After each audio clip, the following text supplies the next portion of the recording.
Okay, Joan, so tell me your name and your My role. name is Joan Hartwig. Okay. I'm a creative director with Walt Disney Imagineering, and my role on the project of Pandora was to art direct the Flight of Passage, which is the e-ticket attraction on Pandora. Right.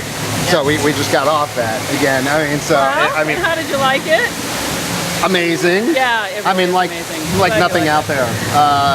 I mean, I've described it to friends as Soarin' 3.0. Like you went from 1, you skipped over 2, you went to 3, you changed things completely. The game has been changed. But Amazing, but it's not the same type of ride either. I think, mean, well, it's different, it's innovative, it's cutting edge, Yeah. but I think what is so interesting, and the title tells it all, Flight of Passage is Rite of Passage, that it's very personal.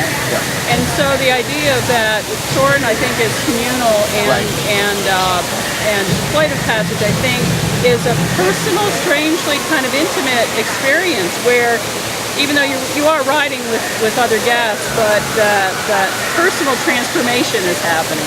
No, and I think we talked about this in another interview that I did, that the music comes together with the visuals and the smells and the sights and everything. Deeply choreographed. And then that adds to that experience. It is an experiential type of ride, I guess. But well, it's deeply immersive, and that's Right. what we do. Right? Yeah, no, and honestly, it's like nothing else that I've felt in a ride anyway.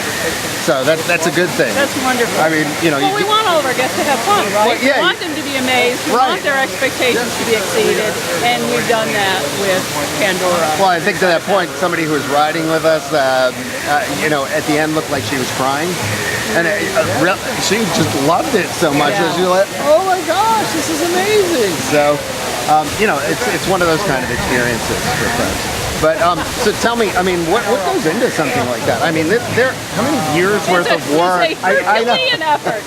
Well, I think the team, and I actually joined the team a little late because I was working on Disney's Animal Kingdom expansion overall, because we were making other changes to the park to improve guest offerings. But I think they started back in 2012, originally creating concepts and working with Lightstorm, who was James Cameron's team, and John Landau, Richie Bainham, Dylan Cole, all part of their production team.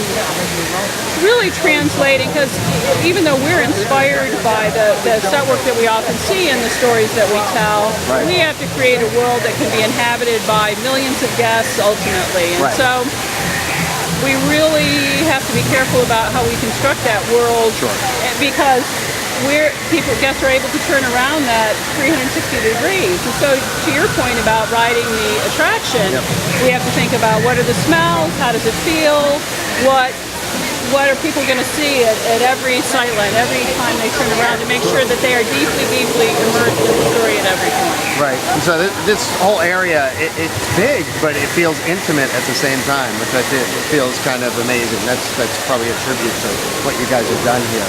Well, I think traditionally we love to do those reveals where you come around a corner and then you encounter another awe-inspiring view. So that's part of the design process, is to really think about what that guest is going to experience around every turn. Yeah, I honestly think in the floating rocks that you may have something that rivals the castle for pictures.